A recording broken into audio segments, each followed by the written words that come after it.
I am so excited to welcome Sara Chambers, the founder, CEO, and brand strategist at Elly and Nora Creative, and one of my star students who I am not only have had the pleasure of working with and seeing just soar over the last couple of years, but I am also lucky enough to now call her one of my coaches. So, Sara, welcome to the show. Thank you so much for having me. I really appreciate it. Sara, I'm so happy you're here, and I really want everyone to get to know a little bit about you. Can you just tell us briefly, tell us about the kind of business that you have, the services you offer, and who you like to work with? Yeah, absolutely. So, Elly and Nora is a full service creative agency, and we like to say that we build and activate brave, bold, and brag-worthy brands. And typically, we are working with female led, female founded service based businesses and entrepreneurs. So, we do about half and half service based businesses and personal brands. Love that. And can you tell us this backstory behind the name of your business? Because I love it. Yeah, absolutely. So, when I was getting started, I really had vision for this to be something bigger than myself. I really didn't want to position myself just kind of as a freelancer. I mean, there's absolutely nothing wrong with that, but I really had vision for building out something bigger than myself, an agency. And I just didn't want it to be, like Sara Chambers Studios or something like that. I didn't want it to be my name. And I was really searching for, what do I call this thing? And how do I make sure that it resonates? And I decided to name it Elly and Nora based off of the names of two women that I think had exceptional qualities that were really important for this work. So Elly is representative of Eleanor Roosevelt, and Nora is representative of Nora Ephron. And like I said, these women just had qualities that I thought were really important for this work, like advocacy and bravery and observation and wit and not taking yourself too seriously and creativity. And so it was really just born from the spirit of women that came before me. I love that so much. That's beautiful. So let's talk about how far you've come. So when you joined us a couple of years ago, almost to the date from our recording of this, you were doing really well. I remember you had you had a lot of great clients and you were doing amazing work. So tell me, what were your big challenges? What made you want to join our program?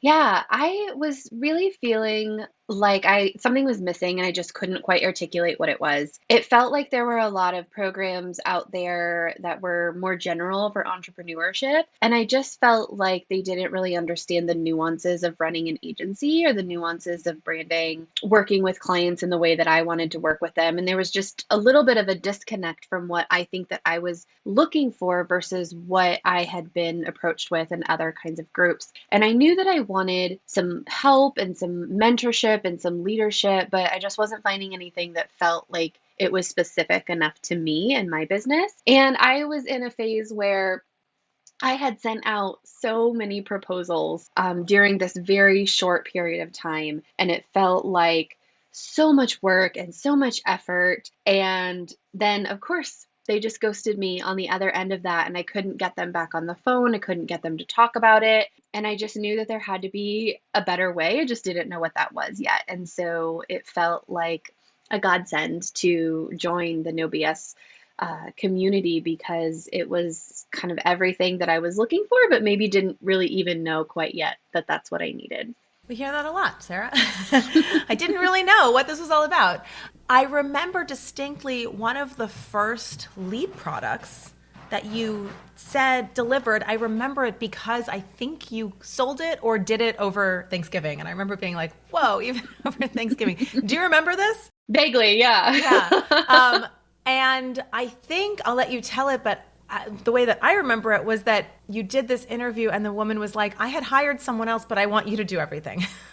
I feel like that is such a testament to the lead product process and what it has done. I mean, it's not an over-exaggeration to say that that is such a fundamental transformative part of my business and my process now. And I'm so grateful because it does a couple of things. And I even tell clients on the call, hey, this is the reason why we do things a little bit differently. And I say, it might sound frivolous, but I really need you to like me. And they all kind of laugh a little bit, and it's like a good icebreaker. And I say, but in all seriousness, I need you bought in. And I need for my clients to be a full body yes or full body no. And either is okay. But when we walk through this process together, I'm going to need you bought into me and my team and our process. And if you are not, then it's not a good fit. And so this lead product, of course, I don't call it, it's called a brand aid for us. When you walk through the brand aid process with me, then you will walk out of that meeting and you will have ultimate clarity on whether or not myself and my team and my agency is the right partner for you to walk through this process with, or we're not. And again, either is okay, but we need to have full body yes or full body no. This process has allowed me to establish trust and rapport with the client prior to asking them for a large high ticket product sale. And the conversion on the other end of that, of course, is so much higher and better, but it's because I'm not asking them to sign on the dotted line on a massive investment before they even know anything about me or whether I'm a good fit or what it is that we can do or that we understand them or the problem that they're in. And so I think that this has been absolutely transformational in the rapport and the trust that you can establish with a client prior to them even deciding that you're the right fit for them to do that bigger project. Oh, I love how you framed that. No wonder people are knocking down your door to buy them.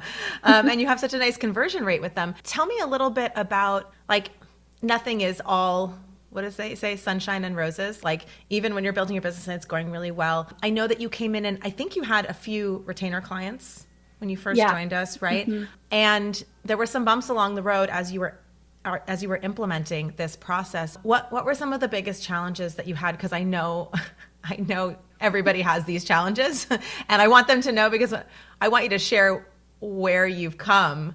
And I think it's important for people to know, like, it's not just a straight shot. Like, there are bumps along the way. Like, what are some of the biggest challenges you've experienced building this business? Well, like you said, when I first met you a couple of years ago, things were okay. They were, I wasn't in a desperate place. I was doing okay. It wasn't where I wanted to be, but I had a steady business.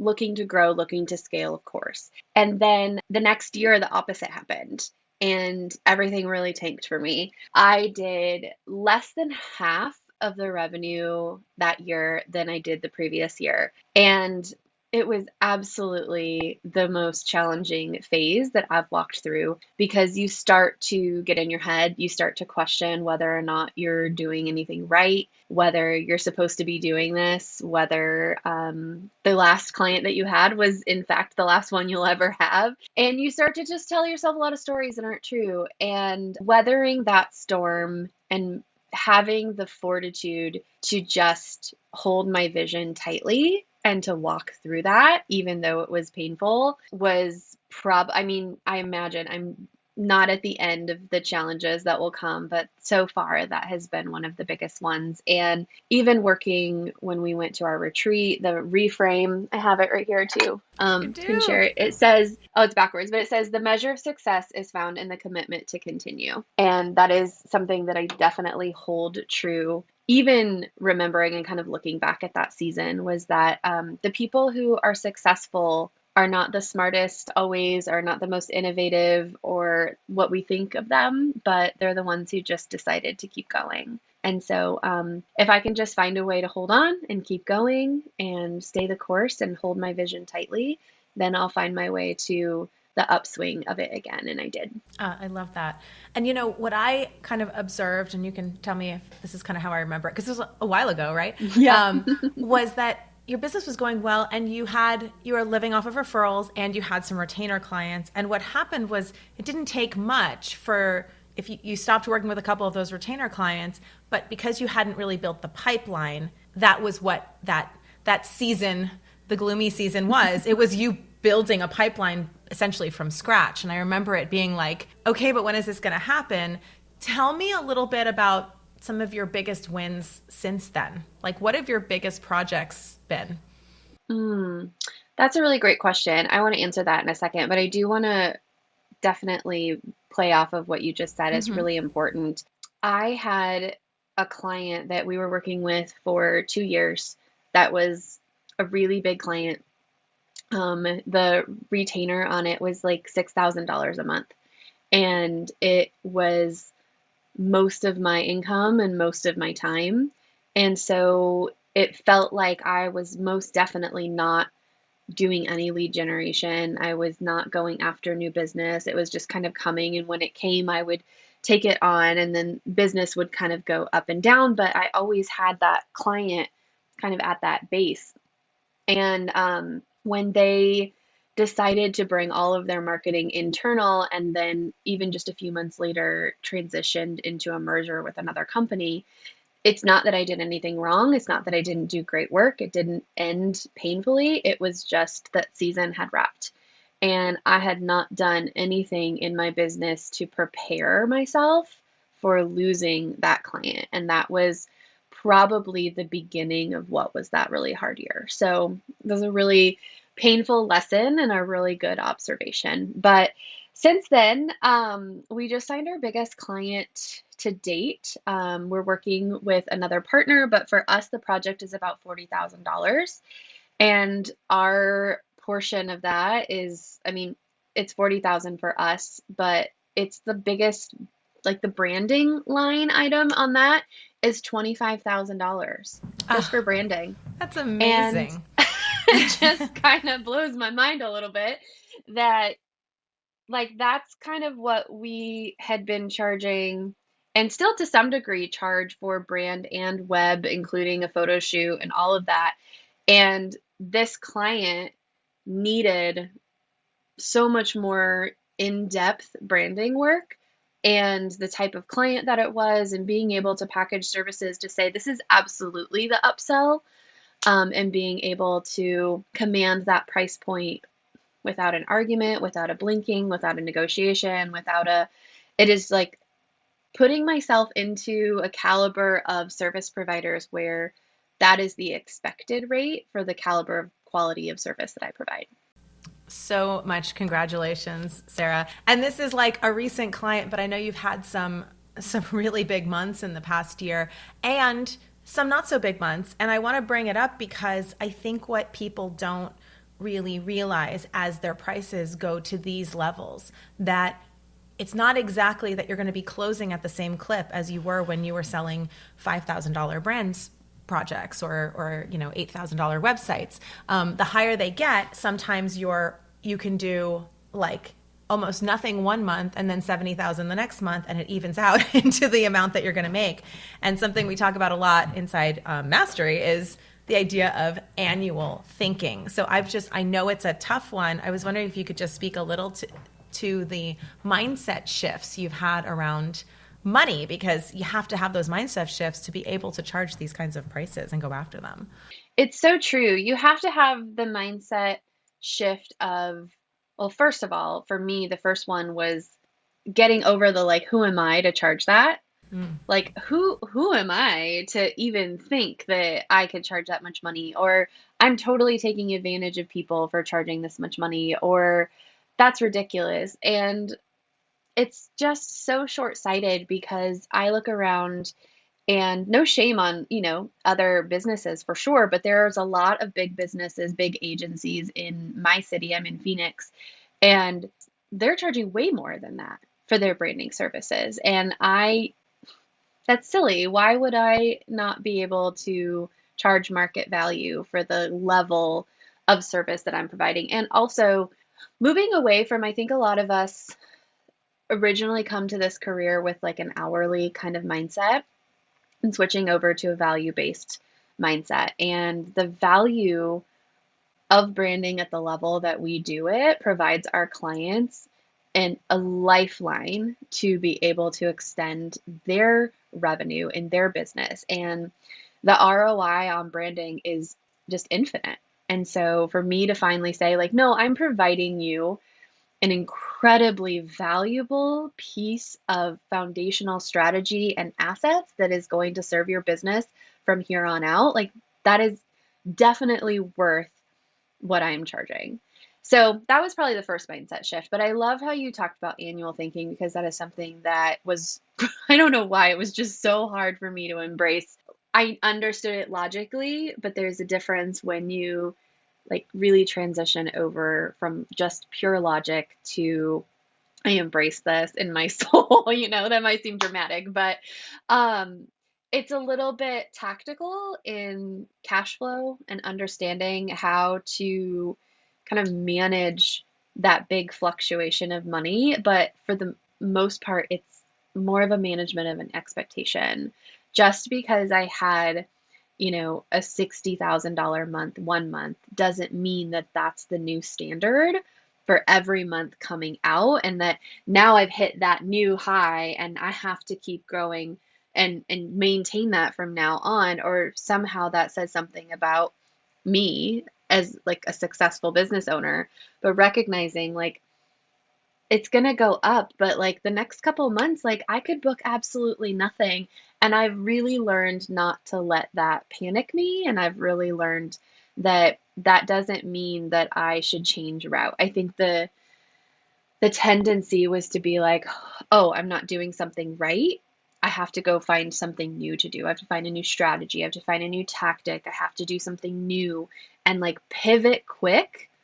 When I'm like, actually, what you need to do is just keep doing what you've been doing and stick with the strategy and be consistent. And that is what wins over time. Oh, that is such a great summary. Yeah, if I can just underline what you said, like when you're going for these bigger projects and bigger projects, you do work with fewer. That's the point, is to work with fewer clients at higher prices. And it's so hard, me included. It's so hard. You have a really big month. Well, if the next month isn't as big, somehow I'm failing. And I just really want us all to unstick that mindset, because business is cyclical, and it's okay, and you can be succeeding. And that's why we do annual thinking. As your annual is going up each year, and sometimes it even goes down one year because you're investing in yourself. But regardless, as long as it is overall going up, because it'll be because you're sticking with it. And I've just watched you do that with such power and gusto, and I'm just so incredibly proud of you. And I guess I'm kind of setting up this next question. That might be one of them, but I'll let you decide. What do you think is like your no BS superpower? So I love this question because it's something that I didn't used to think was an asset, and I've come to learn that it absolutely is. I am an incredibly direct but compassionate communicator. And so I think one of the things that I'm able to bring to anyone on our team who's maybe struggling is that kind of no BS communication, and that like, actually, I'm going to challenge that thinking. I'm going to push back on you. I'm going to ask you to think about that again. Like, I'm definitely not like a rollover and kind of accept it kind of girl. I definitely am a challenger. I'm an Enneagram 8, if anyone knows anything about the Enneagram. I think one of the things I'm also really good at is language and communication, and being able to give people real examples of here's what I think that you could say in that moment, and here's maybe some language to help you move through this. And I think that people feel, I mean, of course, like as a communicator and a brand strategist, that's absolutely what I do. But here's some tools, here's some language that I can equip you with to help you move through that moment next time. I wholeheartedly agree. I think those are definitely your superpowers, and I've watched you just do that naturally with everybody around you. Thank you so much for coming on. It's so always a pleasure to see you. I love continuing to work with you. And where can people find more about you? Yeah, so I hang out mostly on Instagram. You can find me at Sara Chambers Creative. That's Sarah with no H. My agency is Elly and Nora Creative. Hang out there also. I also am on LinkedIn. So LinkedIn and Instagram are typically where I hang out. Also, my website is ellyandnoracreative.com. And it's Sarah, no H. So if you're looking for Sara Chambers, Sarah, no H. I adore you, Sarah. Thank you so, so much. And I will see you soon. Thanks, Pia.